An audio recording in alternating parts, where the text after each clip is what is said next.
नमस्कार, DR न्यूजला आपलं सर्वांचं स्वागत. प्रतिनिधी राहुल गुरव. आपण आलो धाराशिवमध्ये आज तुम्ही जर सगळीकडे बघितलं असेल तर पूर्ण चक्का जाम केला आहे. अवतीभोवती पूर्ण छत्रपती शिवाजी महाराजांच्या पूर्ण साईडला बैलगाड्या लावलेल्या शेतकऱ्यांनी आणि पूर्णतः संपूर्ण मराठा समाज माननीय मनोज जरांगे पाटील यांच्याशी पाठीमाग खंबीरपणे उभा आहे.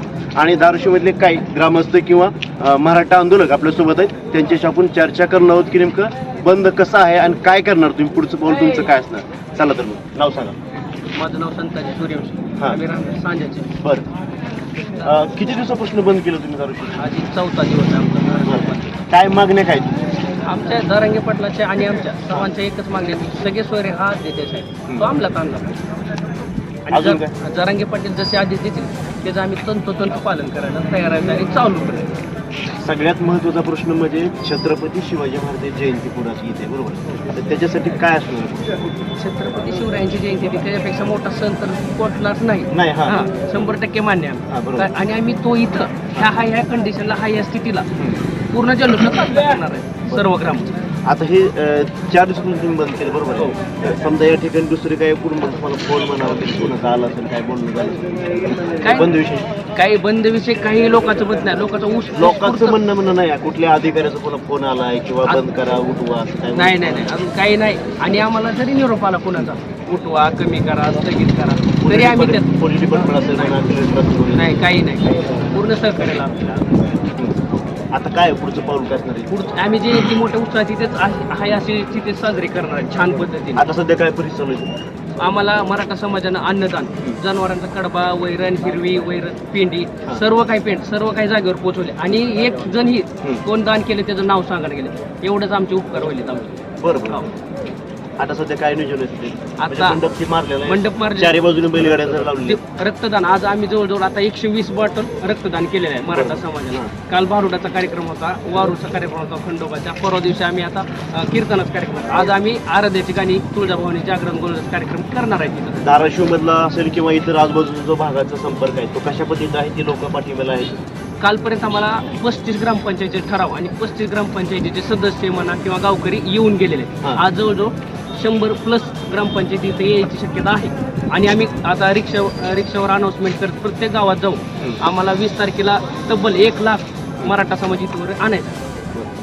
माननीय मनोज जरांगे पाटील यांचा संपर्क आहे? हो, झाले. कशा बरे? त्यांची तब्येत योग्य आहे, चांगली परिस्थिती आहे. त्यांनी सलाईन उपचार घेतलेले आहेत. काय तुम्हाला निरोप मिळाला आहे का? म्हणजे सगळ्याच बांधवांना? सगळ्या बांधवांना निरोप आलेला आहे. आम्हाला इथं बोल रात्री झालेला आहे. जैशी ती परिस्थिती चालते. त्यांनी म्हणलेले समाजापेक्षा मी मोठा नाही. आणि आमचं तर म्हणणं आहे जरांगे पाटील समाज त्यांच्यापेक्षा आम्ही तर काही खूप छोटं. अजून काय म्हणते?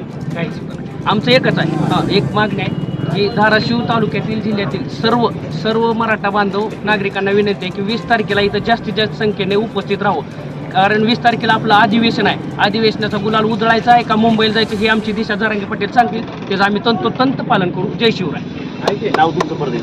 संताजी तानाजी सूर्यवंशी, राहणार सांगा. तुम्ही जर बघितलं असेल ह्या संपूर्ण मराठा समाजाच्या प्रतिक्रिया. आणि यांनी सांगितलं सगळ्यात महत्त्वाचा विषय म्हणजे छत्रपती शिवाजी महाराजांची जयंती एकदम उत्साहात हलकी लावून करणार असे प्रत्येक मराठा बांधवांचं बोलणं आहे. प्रतिनिधी राहुल गुरव, DR न्यूज.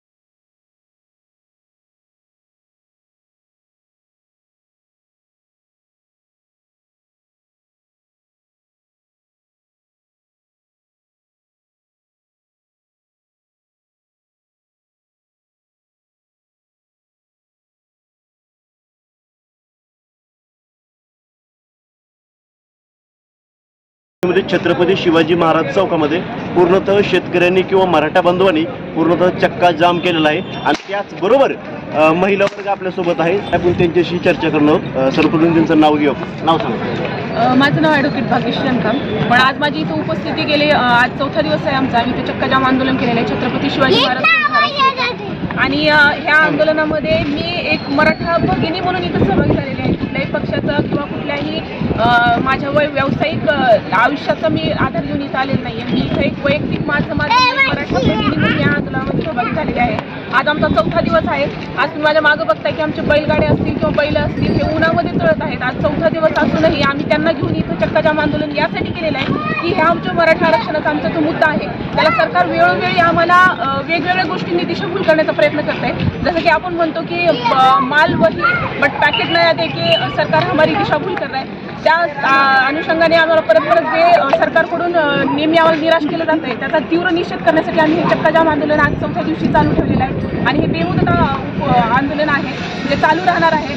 सरकारला आमची एकच विनंती आहे की तुम्ही अशा पद्धतीनं सर्व समाजाची दिशाभूल करत आहात, फक्त मराठा समाजाची नाही. कारण तुम्ही जे वेळोवेळी मराठा समाजाला आरक्षणाचा प्रलोभन देऊन जी दिशाभूल करत आहे ती बाकीचे समाजही तुमच्याकडे हे शिकण्याचा प्रयत्न करत आहेत. सध्या तुमचा जास्तीत जास्त जो फोकस आहे तो तुमच्या इलेक्शनवरती आहे, पण तुम्ही हे विसरत आहात की ज्या मायबाप जनतेकडून तुम्हाला ही वोटिंग मिळणार आहे किंवा मत मिळणार आहे, तुम्ही त्या जनतेलाच जर असं निराश करणार असाल तर तुम्ही मतदानामध्ये किंवा हे मतदान करून तुम्ही मिळवणार काय आहात. आणि हा आरक्षणाचा मुद्दा जर एवढा तीव्र नसता तर आज आम्ही बैलासकट इथे येऊन उन्हातानामध्ये आमची लेकरं बाळं घेऊन इथं 4 दिवस झाले बसलो नसतो. ह्याची सरकारने खरंच घ्यावी नोंद. तसंच मला आणखीन एक गोष्ट सांगायची आहे की व्यावसायिक बांधवांचं असं येतंय की व्यावसायिक जे आमचे इथले बांधव आहेत त्यांना असं वाटतंय की ह्या आंदोलनाचा त्यांच्याही व्यवसायावरती कुठेतरी परिणाम होत आहे. त्यांना मला हात जोडून पहिले माफी मागते मी, पण मला तुम्हाला एकच सांगायचं बांधवांनो की तुमच्या व्यवसायावर आमचा कुठलाही परिणाम होणार नाही. आम्ही चक्काजाम आंदोलन इथं चौकामध्ये केलेलं आहे. आम्ही वैयक्तिक कुणालाही त्रास होईल अशी कुठल्याही पद्धतीची आमची भावना नाही किंवा आम्ही तसा कुठलाही स्टँड घेणार नाही. एक मराठा भगिनी म्हणून मला एक गोष्ट सांगावीशी वाटते की जर सरकारपर्यंत ह्या गोष्टीचं जर आमचं जर तीव्रता किंवा आमचं जी तळमळ आहे ती जर तुमच्यापर्यंत पोहोचत नसेल, आमच्या लेकरा बाळावरती जो आरक्षण न भेटल्यामुळे जी गोष्ट बीतत आहे ते जर तुमच्यापर्यंत पोहोचत नसेल तर तुम्ही ह्या इलेक्शनमधून किंवा सत्तेत असं मिळवत काय आहात. आणि जर आज मला असं कळालं की मुख्यमंत्री साहेब कुठल्या तरी लग्नाला अटेंड करण्यासाठी धाराशिव जिल्ह्यामध्ये येत आहेत, मला खरंच सांगा मुख्यमंत्री साहेब ह्या लग्नापेक्षा आरक्षणापेक्षा मराठा आरक्षणापेक्षा जो सगळ्यात मोठा मॉब आहे किंवा सगळ्यात मोठी जमात आहे महाराष्ट्रातली जिची संख्या सगळ्यात जास्त आहे आणि तो अशा दयनीय अवस्थेमध्ये जगत आहे म्हणून आम्ही हे आरक्षण उन्हाताना तिथे लेकरं बाळं बाईला सकट करत आहोत. यापेक्षा तुम्हाला लग्न अटेंड करणं महत्त्वाचं आहे का साहेब. आणि जर तुम्ही त्या तळमळीनं पक्ष फोडून स्वतःची चूल वेगळी मांडून तुम्ही तिथंपर्यंत पोहोचलात, तुम्हाला जर त्यावेळेस तुमच्या पोटाचा किंवा तुमच्या वैयक्तिक तुमच्या मान सन्मानाचा एवढाही तुम्हाला होता तर तुम्ही पण एक मराठा हात जातीने असं मला वाटतं. चक्काजाम आंदोलन आहे हे असं चालू राहणार आहे आणि याचा परिणाम कुठल्याही समाजाला आम्हाला त्रास देण्यासाठी नाहीये.